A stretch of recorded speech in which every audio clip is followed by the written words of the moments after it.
തൃശൂർ പൂരത്തിന് പരിസമാപ്തി. ഉപചാരം ചൊല്ലിപ്പിരിഞ്ഞ് പാറമേക്കാവും തിരുവമ്പാടി.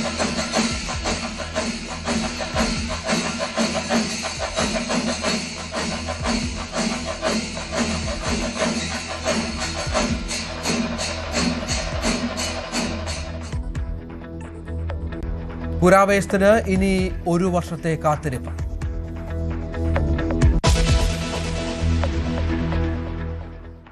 തൃശൂർ മുണ്ടത്തിക്കോട് വെടിക്കെട്ടുപുര ദുരന്തത്തിൽ ഒരു മരണം കൂടി. മരണസംഖ്യ 17ആയി. ചികിത്സയിലിരിക്കെ മരിച്ചത് തൃശൂർ കുണ്ടന്നൂർ സ്വദേശി രാകേഷ്.